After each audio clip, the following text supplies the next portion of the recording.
All right, good evening. Welcome. We'll call this meeting to order for the February 26th, 2026 Apple Valley City Council meeting. Welcome, everyone. For any members who have signed up to speak, when your name is called, please approach the podium to address the council. The first item on our agenda is the Pledge of Allegiance, and I would ask all who are able to rise and join us in the pledge.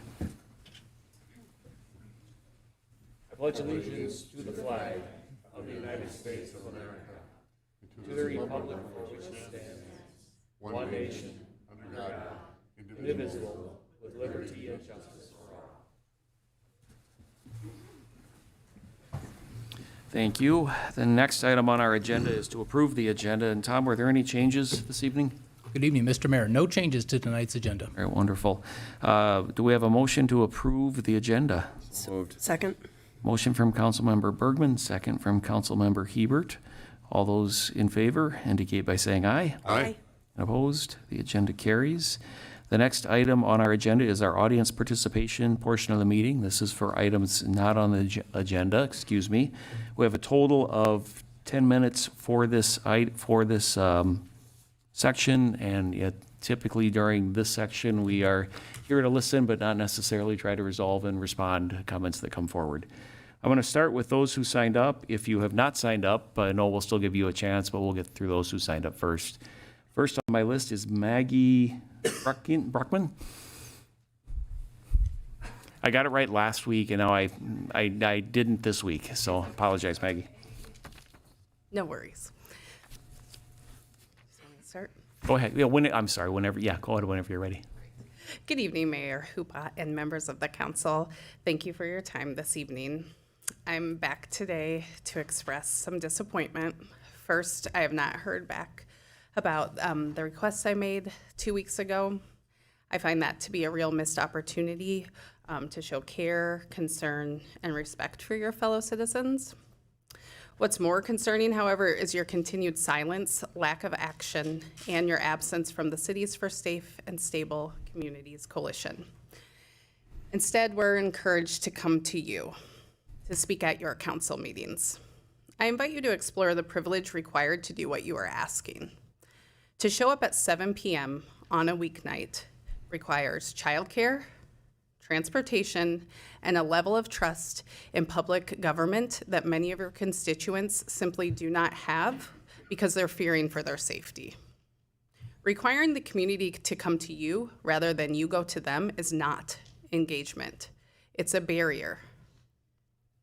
I read some of the resolutions other cities are implementing from leaders who are showing up with bold moral integrity, signaling to our immigrant population that the city cares and is willing to stand up.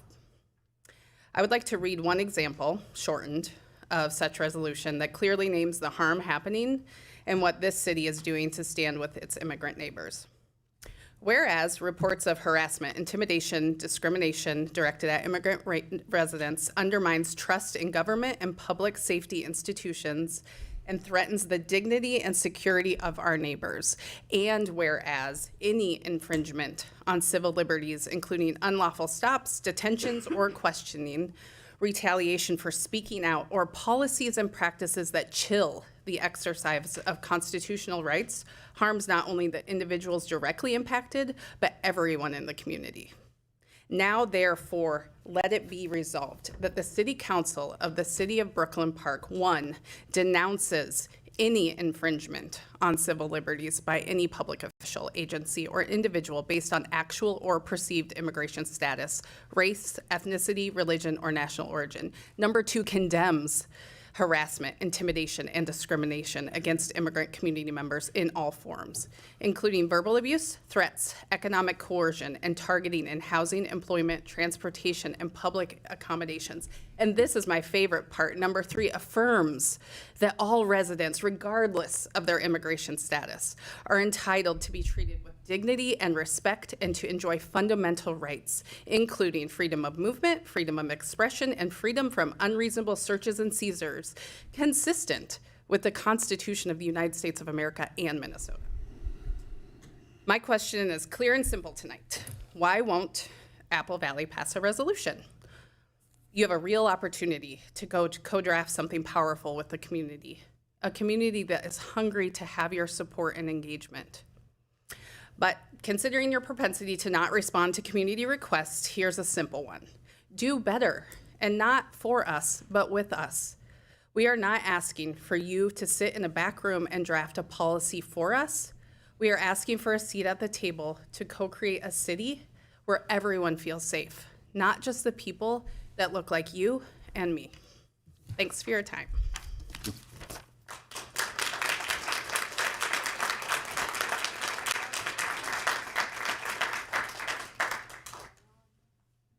Deborah Menke, I believe, if I got that correct.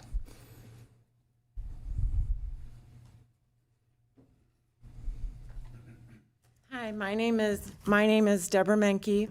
I'm a 25-year resident of Burnsville.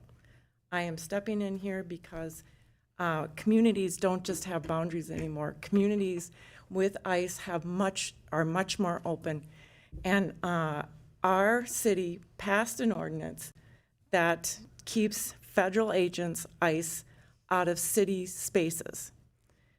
I don't know why Apple Valley doesn't do that. I'm very disappointed in that.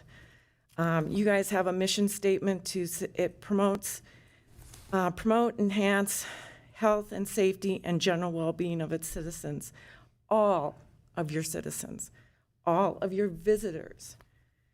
Your residents do not feel safe. Other residents do not feel safe. Is that okay? No, it's not. And I read here, it's really interesting. The state bird is a loon. It's called the Sentinel of the North. We as Minnesotans have established that we are the loons. We are the loons that are helping to keep our communities safe. We have signaled our identities of the community and defending our vulnerable neighbors and communities. That's what our Burnsville resident is doing. We have an effective 25 to 50% absenteeism from school children. Why is our children not being protected? Why is this not happening with your city and with multiple other cities around? We can do more. We can ask our police officers if they see ICE breaking the law, they can step in. I read that. They can definitely step in, and they are not impeding on federal agents. They are following the law.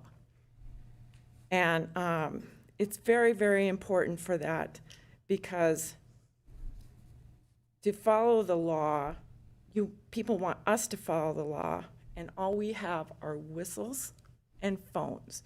And we're asking our cities to start protecting the people that are asking for that. An open forum can bring people together, not just your community of Apple Valley, community of Egan, community of Savage, community of Burnsville. And I just hope that you are listening to your people, because it's not about drawing the line of your agenda. You guys are elected officials, and people have elected you as a duty to protect and put in things that represent the people. So the loons, we are saying, they also sound out as voices travel. We are saying, we are here, we are watching.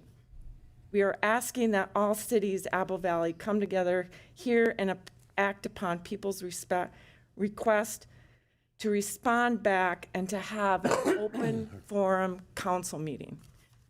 Thank you all for allowing me to speak. It's one of our freedoms that we have, and thank you very much. I hope you take this and follow suit with it, because people deserve that. Thank you.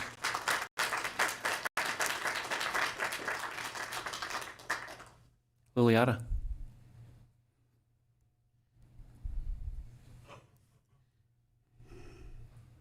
Hello, good evening. Good to see you all again.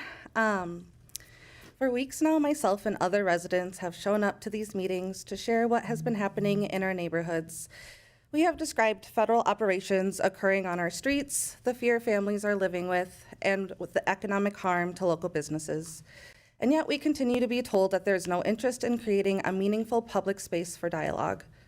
Ignoring residents and dismissing concerns is not a path towards healing, it's a path towards deeper division. So I'm asking plainly, if you will not allow residents to openly share their lived experiences in a structured forum, how are you ensuring you are fully informed about what is happening in our city? Being fully informed means more than just making phone calls. It means more than just requesting briefings or asking for introductions. It means being present in the community. It means showing up and listening directly to the people impacted, walking into the businesses that have been affected and hearing unfiltered experiences and not summaries. The lack of public discussion does not mean a lack of impact. Silence does not equal stability, nor is it neutral. Whether intended or not, silence is communicating indifference, and no one gets to control the impact of that silence, regardless of the intent. This may feel like a way to avoid conflict, but conflict is already here. Families are living it. Business owners are living it. Children are living it. Avoiding the conversations don't make these realities disappear. We have many immigrant-owned businesses here in our city that have experienced devastating drops in foot traffic. Some have had to close and are just now starting to reopen. These business owners are taxpayers, employers, neighbors. This isn't abstract policy issues. These are families' livelihoods. What concrete steps will you take to actively support and uplift them? What visible actions will you take to restore confidence in shopping local? Beyond economics, something deeper is happening. Trust is eroding. The wound of feeling unheard is real. The continued absence of clear statements condemning harmful actions have not gone unnoticed. Now you have mothers missing bedtime to stand here and ask you why you won't take the time to listen. We are not here because this is convenient. I'd rather be home putting my little one to bed. But we are here because it is necessary. For me, this has been personal. You've seen me get emotional up here. This is affecting how we feel raising our families. I am privileged to be able to stand here and to use my voice, and I will continue to do so, because we must serve and protect all the people in this city. You are elected to lead, especially during unprecedented times. Leadership requires moral clarity and courage, and not avoidance. So again, I'm asking, what concrete actions are you willing to take to truly listen, to be fully present in this community, to help us rebuild trust? Thank you for your time. Thank you.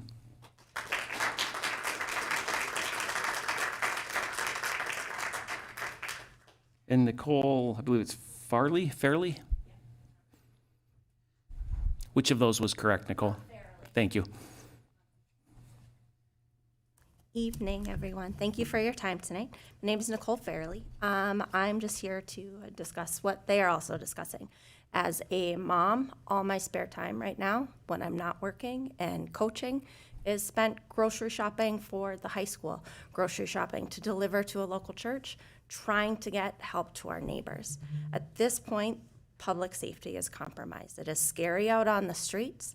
I drove by one of our local playgrounds today. That is one of the neighborhoods that is constantly being bombarded. There's 0 footprints in the snow around that playground. Kids are not leaving the house. Families are afraid to leave. Our businesses are gonna be affected. Our housing is gonna be affected. People right now cannot pay their bills. We're doing all we can to support them. We need to have something where we can come together as a community to figure out what we can do to help our neighbors get through this. This is gonna affect our city for a very long time to come. It's been talked about how already that we're losing faith in our community and our government and our policing. If I call the police because I have someone sitting outside my house or at the playground in a mask with what has recently happened with the Hortmans and the Hoffmans and Annunciation, I should feel confident that someone is gonna take that and see what is going on, not disregard it, as well as the federal government doing what they're here to do. It's unsafe for our children. There's been days where I don't feel good about them taking the bus to school. There's been days where I pick them up because I don't know what's going on. When we find out that they are on campus at the high school, we're able to get, SROs are able to move them off property, but then they just go sit out in the street. They're terrorizing our communities. They drive recklessly, It's just unsafe overall for all of our communities. And we do need some sort of session to come together as a community to figure out how we're going to help our neighbors, how we're going to move forward as a community after this. I'm worried that we as a city are going to be on the wrong side. I have a quote from the mayor of Edina, of all people, the Cake Eaters. Says, in time when this chapter in Minnesota history is read, not in headlines, but in history, I hope it may be said that when the nation faltered between fear and fairness regarding who deserves to live in our country, that Minnesota chose the harder path, not merely to what was wrong, but to help build what is right. I'm here asking to help us rebuild our community, show them that they're safe, show them that they're loved. Our kids are watching. Our kids are very aware of what is going on, and it's scary for them. But as a community, as moms, which are pretty much carrying most of this load, there are some fabulous dads and grandpas and grandmas out there, but moms, we're already stretched thin. We're doing our best. We're here to protect every child, every human. That is our job. We are the givers of life, and we will be the ones that maintain it and help them keep their stability. Thank you. Thank you. Thank you all for the comments. I would encourage folks to go look at the wording of that Burnsville ordinance that was mentioned and just kind of understand what's in there as well. And that clarifies a little of some of the challenges we have on some of this. I do too. Yep. So thank you all. We will get some response back. We have some information out there. We can pull a little more together and get some response back to folks as well. So thank you this evening. The next item is the approval of our consent agenda. These items are considered routine and will be enacted with a single motion unless a council member or a citizen requests to pull an item. We'll start with council members. Any items from consent you would like to discuss separately? Anyone from the audience? Any items to pull from consent? All right, seeing none, I'll take a motion to approve the consent agenda. So moved. Second. Motion from Councilmember Melander, second from Councilmember Hebert. All those in favor indicate by saying aye. Aye. Opposed?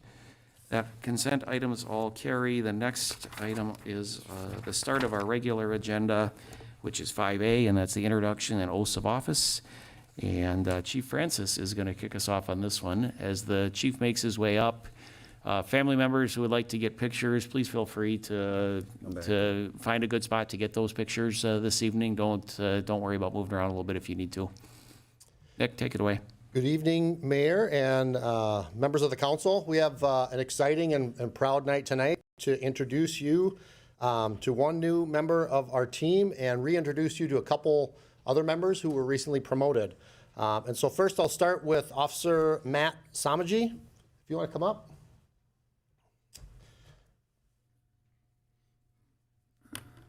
Officer Samaji is new to us, so this will be a familiar face. You can stand right up here by me. You can face him this way here so they know. They'd probably rather see you anyway. He grew up in Illinois, moved to Minnesota to be closer with his wife Molly's family. He has a bachelor's degree in criminal justice from the University of Maryland and a master's degree in investigations from the University of New Haven, Connecticut. After college, he spent 23 years active duty in the United States Army. He had deployments to Afghanistan and Iraq. He also spent 6 years in Germany and 1 year in South Korea, living abroad, serving. After his military service, he went to work for the Ramsey County Sheriff's Department. He spent 7 years there as a deputy in Ramsey County. His experience there includes court security, community engagement, SWAT, and was a field training officer. So a lot of great experience walking in the door here for us. Outside of work, he enjoys hunting, fishing, anything outdoors. He especially enjoys training and teaching Brazilian Jiu-Jitsu. He's a black belt, and so that runs right into our Brazilian Jiu-Jitsu program here. So he's much more advanced than many of us who are just kind of getting our feet wet. So I know his wife and son are out of town right now at a conference. I don't know if there's anybody else in the crowd here. I heard a couple woo-hoos, maybe it's people from Ramsey County. He's on our side, right? So welcome, Matt. We're happy to have you. And next we will welcome up Sergeant Sarah Tollefson.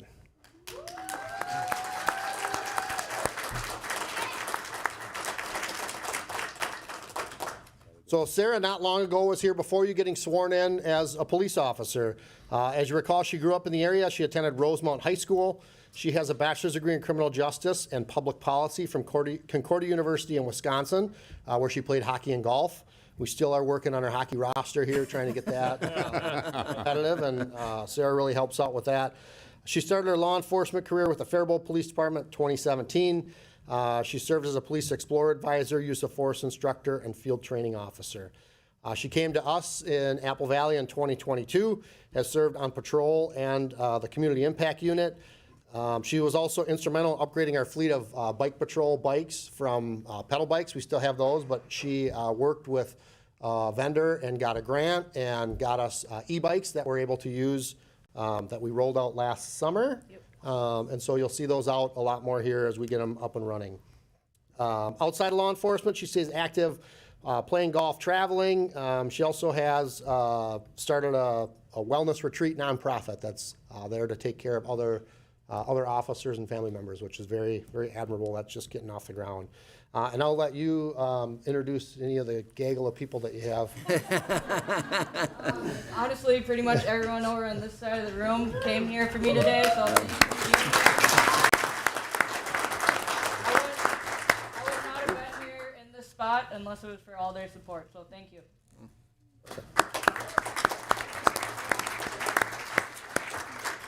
And finally, Lieutenant Adam Cheetah, if you want to come on up here. It's there's the groom side can cheer this time, yeah. You've, I'm sure, all met and known Adam for a number of years. Just a little history. He grew up in Pierce, Minnesota. He has a bachelor's degree from the University of Minnesota Duluth, master's degree in public safety administration from St. Mary's University. He started with the Apple Valley Police Department in 2005. As an officer, he worked patrol, taught firearms, was assigned to the South Metro SWAT team. He was promoted to sergeant in 2014. As a sergeant, he worked patrol and oversaw our community impact unit most recently. I think his largest and most kind of wide-reaching body of work is through the SWAT world. He started as a SWAT team operator in 2010. He was promoted to team leader in 2013, promoted to assistant commander in 2016, and in 2020 was promoted to commander. And so that's a huge deal. That's a whole department of 60 to 70 operators, negotiators, tactical medics, crisis response workers. He was able to take the team from a Dakota County, primarily Dakota County team, to a regional team with Rice County and multiple other departments. They serve a population of 500,000, about 500,000 people. So he's overseen and kind of organized hundreds of probably the most challenging and difficult incidents around the region. It's a great experience for us to have here. I know there are plenty of chiefs that are a little sore that Adam's going to be maybe moving out of the SWAT role. Maybe not sore, just a little happy for him, but also within that team, losing a lot of really good experience on really high risk incidents and operations that have just kind of gone on through unprecedented times. So we really appreciate your experience in that and your dedication. And I know your team is again, sorry to lose you as the commander, but the team is in good hands, and Adam will continue having a lot of interaction with dozens or 50 or 100 other operators that have moved in and out of that team since 2010.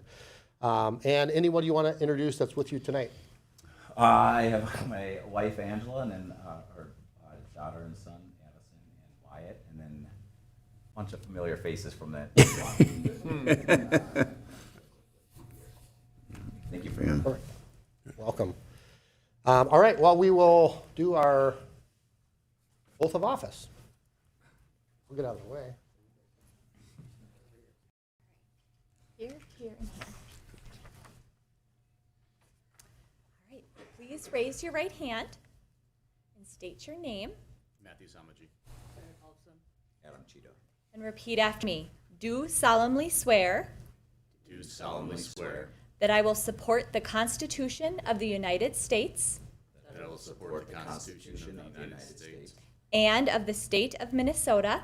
and of the state of Minnesota, And faithfully discharge the duties. and faithfully discharge the duties of the office of Police Officer, Sergeant, Lieutenant, of the of office the office of of police officer Of the office of police sergeant of the office of police lieutenant of the City of Apple Valley of the city of Apple Valley in the County of Dakota in the county of Dakota and State of Minnesota and state of Minnesota to the best of my judgment and ability, to the best of my judgment and ability. so help me God. So help me God. Congratulations.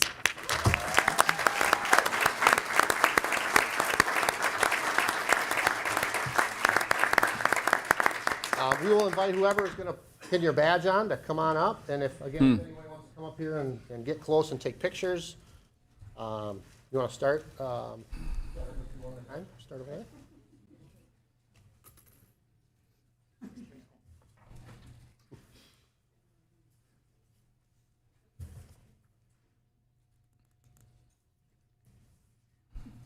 Wow, they got experience in that. Yeah, it usually takes longer, doesn't it? Wow.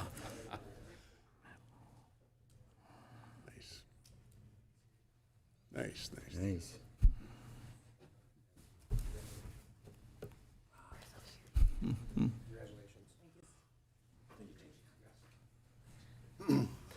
So thank you again for giving us a few minutes here to introduce one of our new team members and reintroduce a couple of folks. We are very lucky and blessed to have such a talented department, such a committed group of folks. As you can see, even a lot of their partners are back there here to support them, which just shows that we do have a good culture and a good level of support from not only within our department, but also the council and the community as well. And it's a great community to work for, and we're all proud to go out onto the streets every day with each other. And I'm happy that they're all with us in the positions that they're growing into. Thank you. Yeah, we're super proud of everyone too. Matt, welcome. Sarah, you and I have had a little more chance to work together than we might like through some of the community impact unit stuff, but also you've done a fantastic job in what are just kind of some of the harder things you probably have to do, right? When there's a lot of personalities involved. And Adam, I know I see you everywhere, so we'll see more of you, I guess. So, but thanks everybody else for showing up, right? This is, the support behind the scene matters an awful lot, so it's great to see a full room, and we know that support goes an awful lot deeper than just those who are here tonight. So thanks everybody for all you do. Congrats to you guys, and look forward to seeing you around. Thank you. Thank you. Thank you. We'll get our.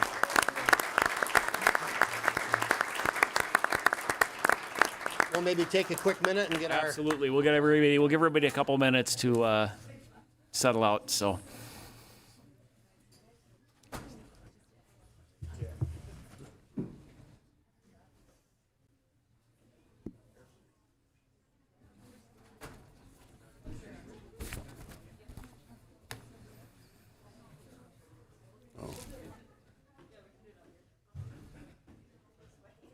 Nice to see all the people. It's always good to see the support.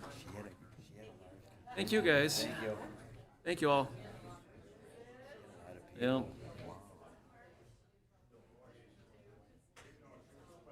She's done a really good job with the neighbors around the group homes and some of those things. She's really, well, just it's not easy, right? When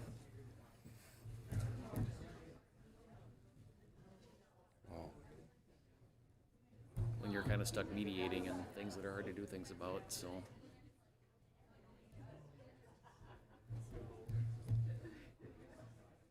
Flowers yet?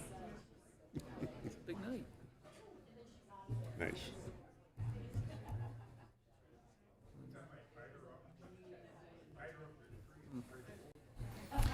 Hey, Eric, when they're all gone, do you mind grabbing the door?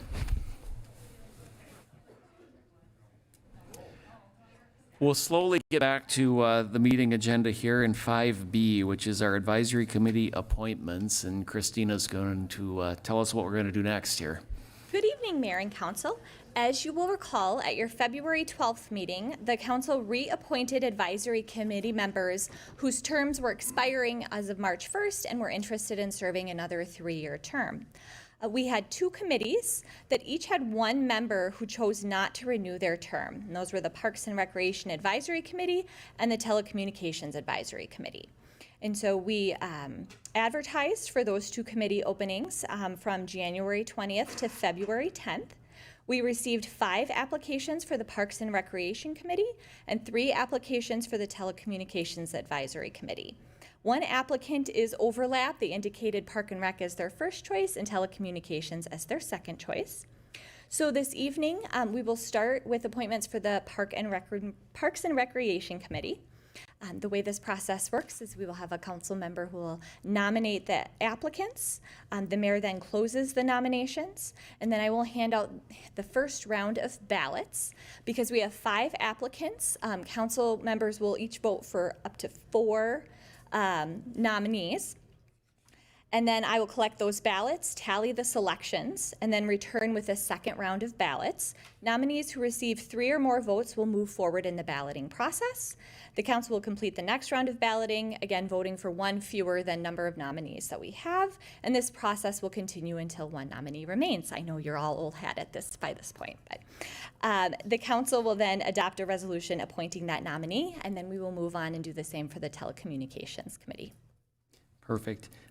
Just before we get started, I just want to express some thanks for both Jess and Laura for their time on the committee, for Jess on Parks and Laura on the Telecommunications Committee. We're glad they joined us. We're glad they filled their roles, and now we look forward to bringing somebody new in, I guess. So we'll start with Telecommunications. Is that your? Parks and Recreation Advisory, please. Gotcha. 50-50 shot. I was going to get that right. So we need a motion to move the slate forward? Is that what we wish to do? We just need a council member to name the nominees, and then you would close the nomination. Gotcha. So do we have nominations? Yeah, I will move that, and it's Linda, and sorry if I say the names wrong, Linda and Engelken, Don Plummer, Aaron Robb, John Shute, and Alex Stain. Perfect. Sorry if I butchered your names. With that, we will close nominations and move on to the balloting. Yes. Yep. Looks that way. Please remember to put your name at the bottom, legibly. It's like you've seen my name once or twice. Yeah, that's this many, John. Yeah, I know. Okay. Farmington, Mav.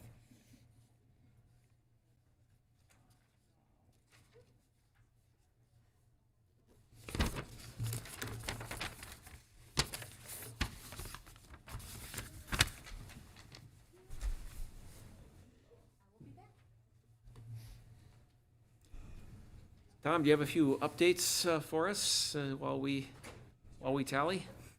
Mr. Mayor, just a couple as we go through the process, and I would like to just call attention to a couple of projects that we have underway going on right now, and some of you are certainly aware of the work being done at Alamagnet Park.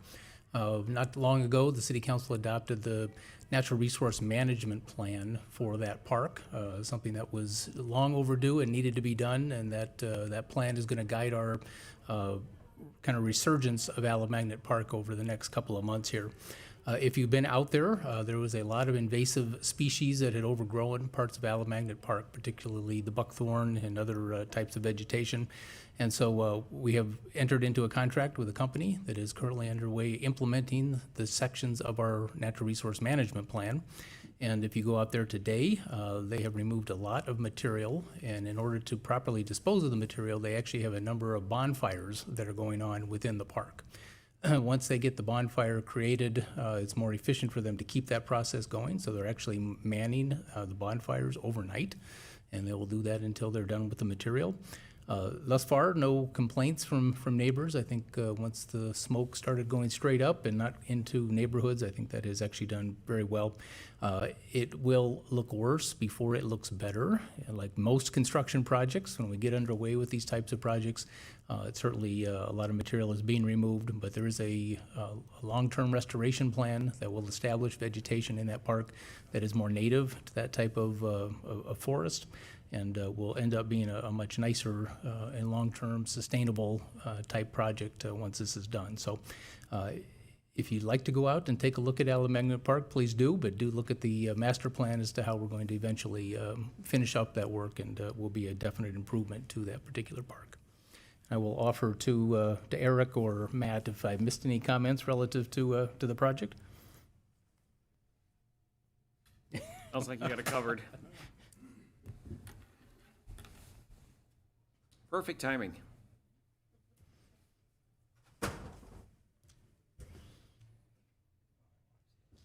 Good evening, Mayor and Council. We have 3 continuing nominees. So I will hand out the ballots for those 3 continuing nominees. And because we have 3, you can vote for 2 on this ballot, please.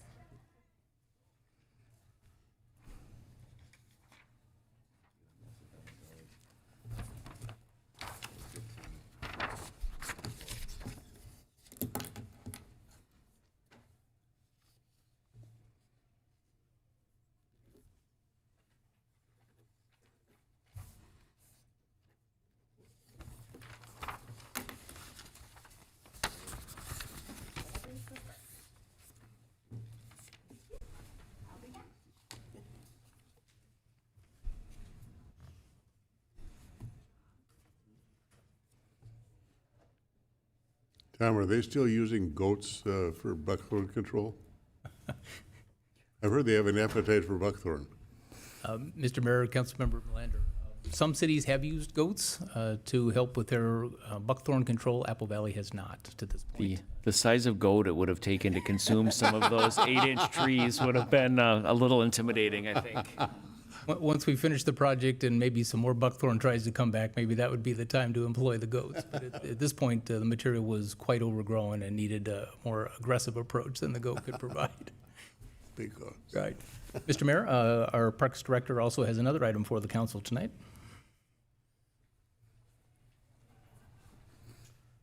Mr. Mayor, members of the council, we would invite the community to come to an open house on Monday, March 9th from 5:30 to 7 p.m.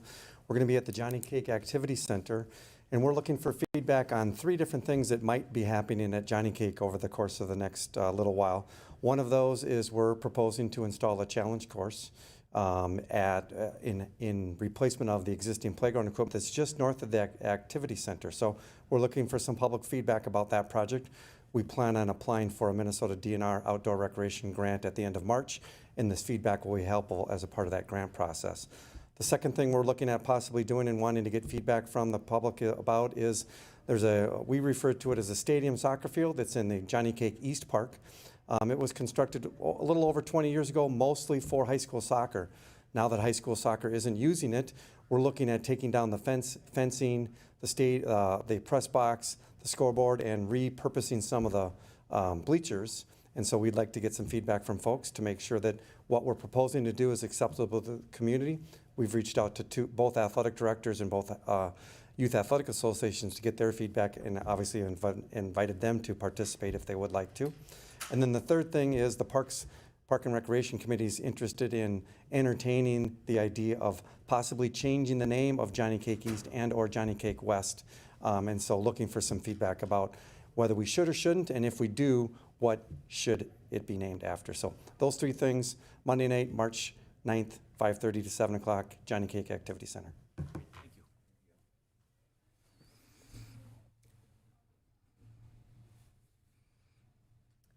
Mayor and Council, we have 2 continuing nominees, so I will hand out the 3rd round of balloting. Please vote for 1 nominee.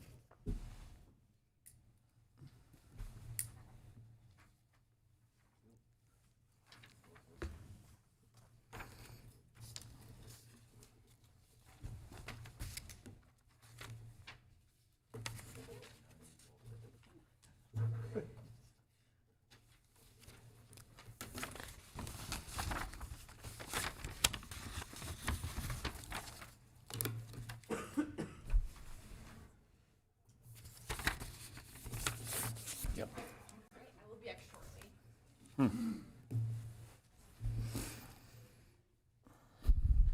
All right. We didn't rehearse the what do we fill the time with very well, did we? We do have these gaps, and it would be a good time to also then advertise the Teen Police Academy that is done.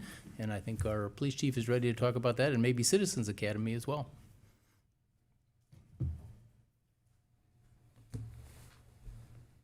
Yes, so anybody that's, the hundreds of people or thousands of people that are watching this right now online and happen to be on their computer as well, The Teen Academy, we're still taking applications for that. That closes, we're taking applications through today. Usually we give it a day or two after that, especially if we have room to take additional applications. But the details on the Teen Academy, it's Thursday evenings from 6 to 8:30, starts March 5th and runs through April 2nd. So I'm sure if it happens to be here on a night, there's a council meeting here. I'm sure you've seen them come and go. We are co-organizing this with the Rosemount Police Department again, so some of the events will be here, some will be in Rosemount. And that also is just like a preview to our Citizens Academy. That's open. I know several of you have either attended or recommended that. That registrations for that will be coming up here in the next couple of weeks. And that's a really great opportunity just to learn. I always say it's to learn not just what we do, but it's to learn who we are. So you learn a lot of things that the police department does, but you get to know all sorts of our staff members, our leadership team. And so it's a really good opportunity to really deeply engage with your community and your police department. So keep an eye on our website and our social media and sign up when that opens up. I bet you it was, 2008 or 9 when I probably did Citizens Academy. A really good experience, right? Yeah. It's really well put together, so. Yep, thank you. Yep, thank you.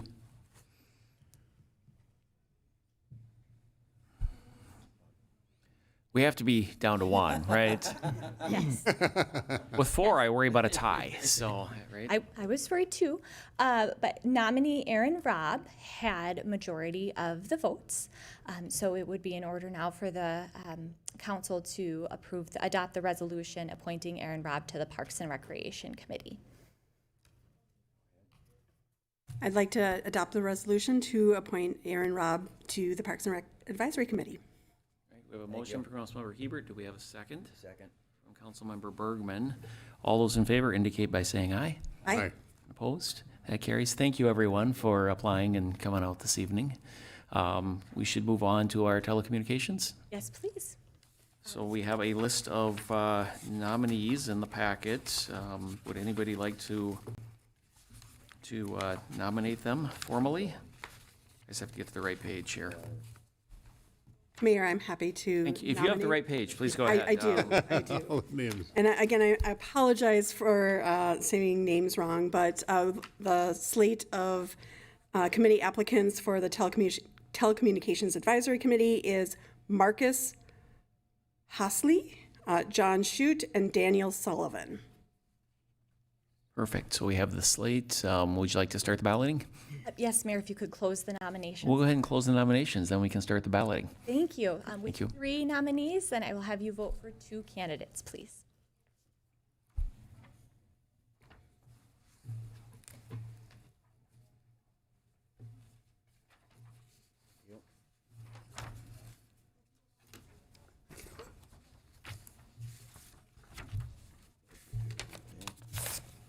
Oh, we didn't have to sign this one? Oh, yeah. I put my name on the bottom.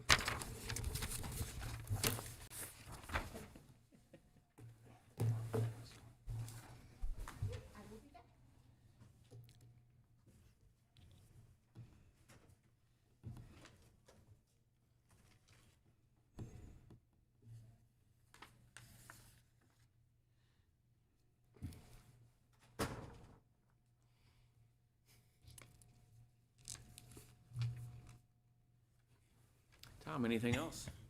Mr. Mayor, a couple of other quick things. I will bet most of the public did not know that February 22nd through 28th is Engineers Week, to be celebrated throughout the country for the work that the engineering team does to keep us all safe in what they do. And of course, we've got a very talented engineering team here at the city. They do a wonderful job both with the design for streets and lighting and stormwater and sewage and water system.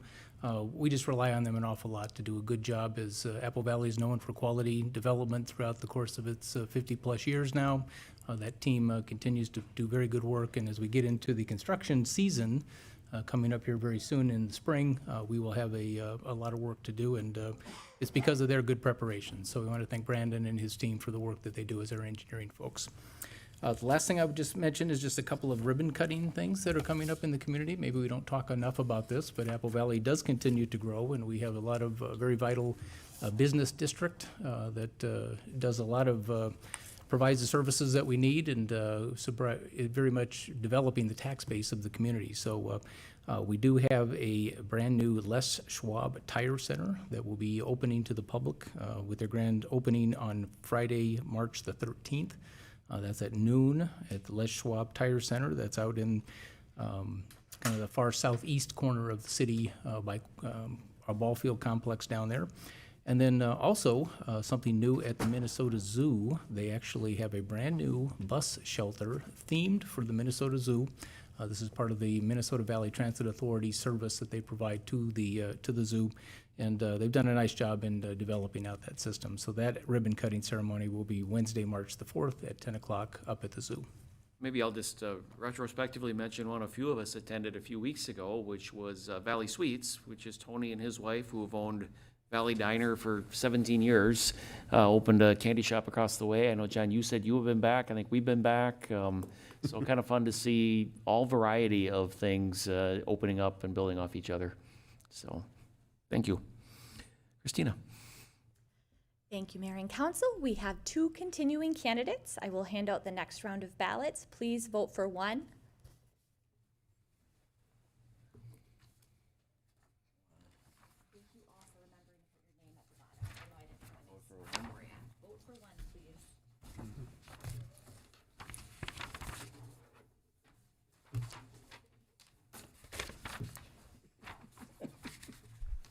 To fold or not to fold? All right.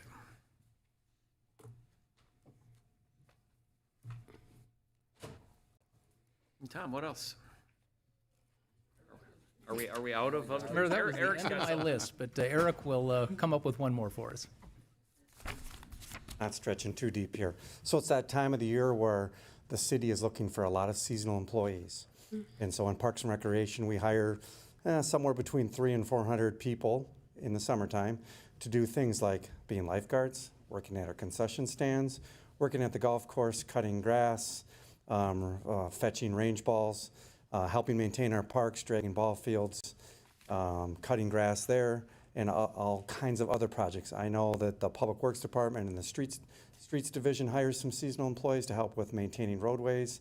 I know that the utilities staff hires some seasonals to help with some of our utility work as well. And so if anyone's out there looking for a job, go to our website and see what's out there and see what might interest you, because we are interested in hiring folks. Great reminder, that season's going to sneak up on us before we know it. Thanks, Eric. Christina. Mayor and Council, after counting the round 2 ballots, Marcus Holsey has received a majority of the votes. So it would be in order to adopt a resolution appointing Marcus Holsey to the Telecommunications Advisory Committee. Would someone like to make that motion? Sure, I would love to recommend Marcus Hosley to the Telecommunications Advisory Committee. Do I have a second? Second. We have a motion from Councilmember Hebert and a second from Councilmember Melander. All those in favor? Aye. Aye. Opposed? Christina, thanks for the work on this. To all of our applicants, thank you. And we look forward to getting everybody into the new committees. Thank you. We'll move on to 5C, which is the recombination and waiver of plat of unplatted land. And Carter has this one. I gave him just enough time to get up here, so Yes, perfect. situated here. All right. Good evening, Mayor and Council. So tonight we have 2 land use requests relating to an unplatted parcel located near 12894 Forest Court. The requests in general aim to divide and convey parts of the parcel to their abutting neighbors.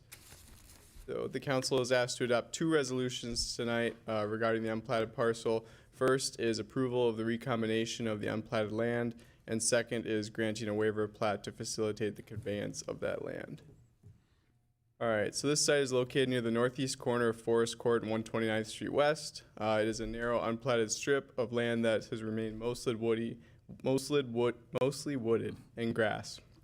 It's situated between 2 recorded plats, Broner Woods to the west and Nordic Woods to 8th Edition to the east, so it's just remained unplatted between those 2 subdivisions. The strip contains no permanent structures and does not have any recorded easements. Too As for the zoning, the surrounding properties consist entirely of platted residential lots within those existing subdivisions. The proposed recombination is consistent with all applicable city zoning code and subdivision regulations. There is no rezoning request as part of these two. So recombination, the applicants proposed dividing the unplatted parcel into 3 separate parcels. You can see there, A, B, and C.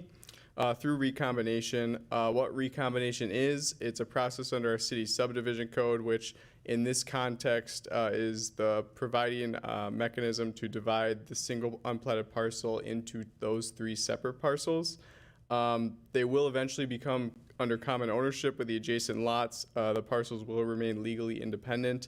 The owners will have the option to combine the parcels to become unified tax parcels in the future.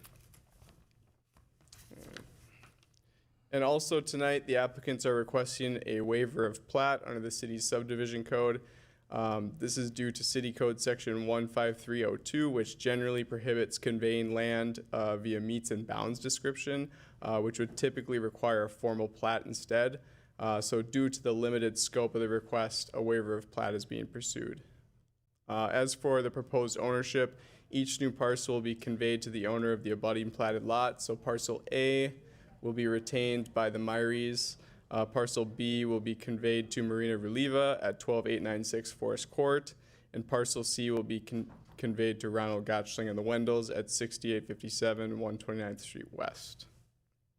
So as for the action tonight, staff recommends approval of the draft resolutions, approving the recombination and granting the waiver of plat with those recommended motions on screen. I can stand for any questions from the council. The applicants are here in attendance as well if there's any questions for them directly. So. Perfect. Thanks, Carter. Questions from council on any of this?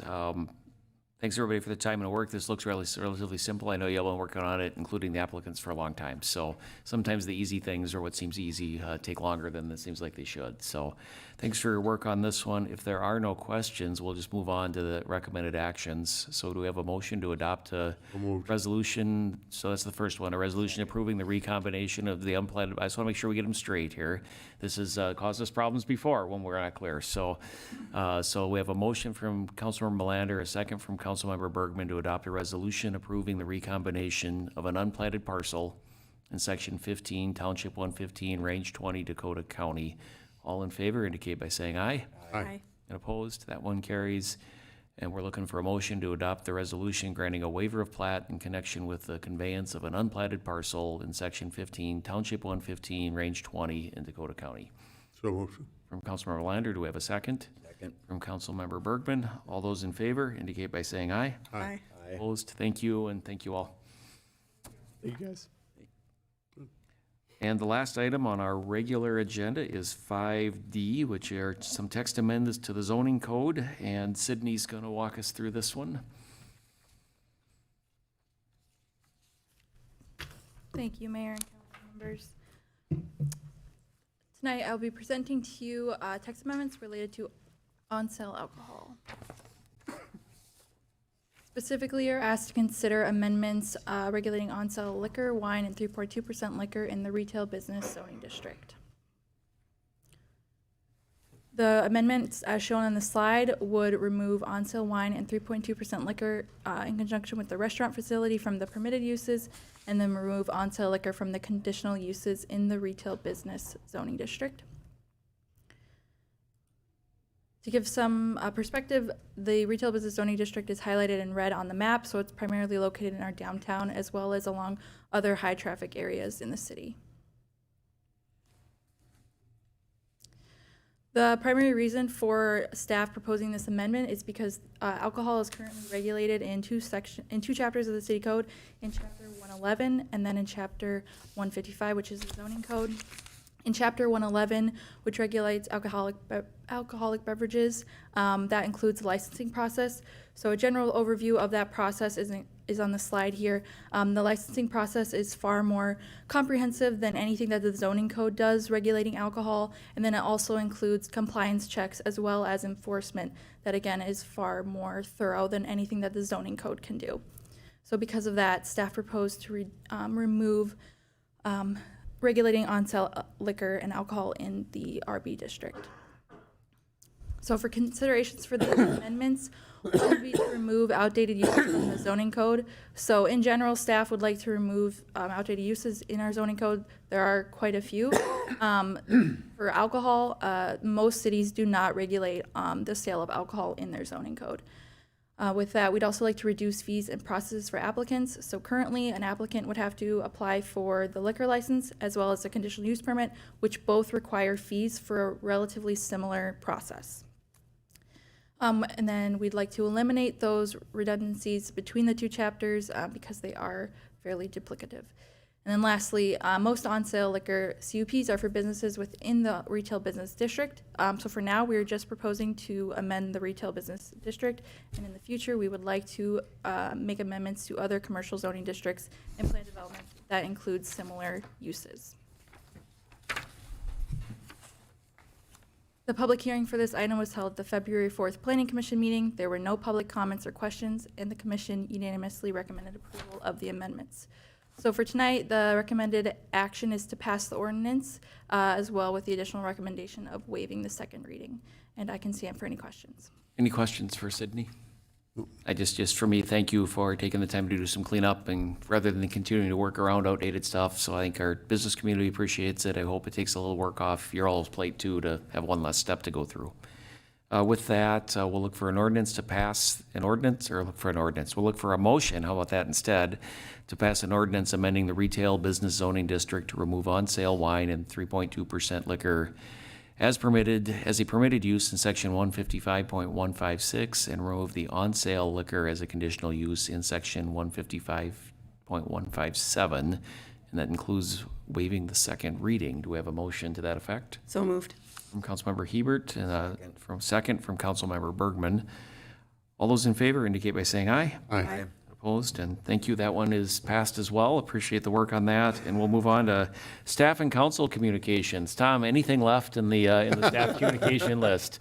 Mr. Mayor, we're officially out of staff updates. All right. Well, I will just, once again, since we met last time, I think we had yet another large dumping of snow. So just once again, I will say thank you to whoever gave up their evenings and rolled out at 3 a.m. to clear our streets and do those kind of things. I know that was another wet, heavy, probably a slog of a push to get the snow taken care of. So for our streets and our parks folks who did that, thank you.